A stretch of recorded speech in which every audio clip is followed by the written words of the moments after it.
మనం కలియుగంలో ఉన్నామా? లేక కలియుగమే మనలో ఉందా? సో స్టోరీలోకి వెళ్లే ముందు ఇట్లాంటి వీడియోస్ కోసం లైక్ చేసి ఛానల్‌ని తప్పకుండా సబ్స్క్రైబ్ చేసుకోండి. Welcome to the final part of the series the యుగా files. ఈ సిరీస్‌లో మనం యుగాల గురించి చాలా మేజర్ సీక్రెట్స్ తెలుసుకున్నాం. కానీ అసలు నిజమేంటి? వీడియో స్టార్ట్ అయ్యే కంటే ముందు మీకు ఒక స్మాల్ డిస్క్లైమర్. ఒకవేళ మీరు సింగిల్ స్ట్రెయిట్ ఆన్సర్ ఎక్స్‌పెక్ట్ చేస్తుంటే ఈ వీడియోని మీరు స్కిప్ చేయొచ్చు. బికాజ్ మనం డిస్కస్ చేస్తున్న టాపిక్ హిందూ మైథాలజీలోనే one of the most complex and symbolic subject. మైథాలజీని సింబాలిక్‌గా అర్థం చేసుకుంటే ఏ ప్రాబ్లమ్స్ ఉండవు. కానీ ఎప్పుడైతే దానికి ప్రాక్టికల్ ఆస్పెక్ట్ అప్లై చేయడానికి ట్రై చేస్తామో అప్పుడే కన్ఫ్యూజన్ అండ్ కాన్ఫ్లిక్ట్ స్టార్ట్ అవుతాయి. అందుకే చెప్తున్నా, మనం నమ్మే విధానాన్ని బట్టి మన ఆన్సర్ ఉంటుంది. ఇప్పటి వరకు మన దగ్గర రెండు డిఫరెంట్ టైమ్ లైన్స్ ఉన్నాయి. మనం యుక్తేశ్వర్ గారి యుగ సైకిల్ కన్సిడర్ చేస్తే కల్కి అవతారాన్ని స్కిప్ చేయాలి. ఎందుకంటే ఆయన ప్రకారం కల్కి అవతారం ఫిజికల్ కాదు, అది ఓన్లీ సింబాలిక్. అసలు మనం కలియుగం లక్షణాలు చూస్తే ధర్మం తగ్గడం, మోసం పెరిగిపోవడం, దుఃఖం, ఆశ, క్రోధం పెరగడం, స్వయం నియంత్రణ తగ్గిపోవడం, ఎమోషన్ ని కంట్రోల్ చేసుకోలేకపోవడం లాంటివి ఉంటాయి. ఇవన్నీ మనం చుట్టుపక్కల చూస్తున్నాం కాబట్టి మనం కలియుగంలోనే ఉన్నాం అనే ఫీలింగ్ వస్తుంది. కానీ ఇంకో యాంగిల్ లో చూస్తే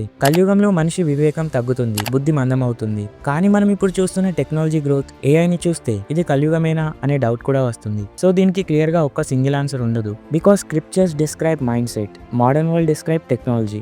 రెండు ఎప్పుడు మ్యాచ్ అవ్వవు. ఫైనల్ పాయింట్ ఏంటంటే మనం ఏ యుగంలో ఉన్నామో కాదు, మనం ఎలా ఉన్నాం అనేది ఇంపార్టెంట్. ధర్మంగా ఉంటే మనం కలియుగాన్ని కూడా మార్చగలం. అదే అధర్మంగా ఉంటే మనమే కలియుగాన్ని పెంచుతాం. ధర్మం అంటే ఓన్లీ మంచే కాదు, ధర్మం అంటే సత్యం కన్నా పెద్దది, న్యాయానికి మూలం, వివేకాన్ని పెంచేది, మంచి చెడుల మధ్య తేడా చూపేది. సో యుగం మన ఫేట్ డిసైడ్ చేయదు, మన మైండ్ సెట్ అండ్ మన చాయిసెస్ డిసైడ్ చేస్తాయి. కాబట్టి పాసిబుల్ అయిన ప్రతిరోజు ధర్మంగా ఉండడానికి ట్రై చేద్దాం. నేను చెప్పింది కేవలం నా అండర్స్టాండింగ్ అండ్ నా పర్సనల్ ఒపీనియన్ బేస్ లో మాత్రమే. ఒకవేళ ఏదైనా తప్పుగా చెప్పుంటే క్షమించండి. దీని గురించి మీరేమనుకుంటున్నారు? మీ ఒపీనియన్ ని కామెంట్ చేయండి. మీ ఒక్క కామెంట్ ద్వారా కూడా నేను చాలా నేర్చుకోవచ్చు. అలాగే నెక్స్ట్ సిరీస్ ఏది చేయాలనుకుంటున్నారో కూడా సజెస్ట్ చేయండి.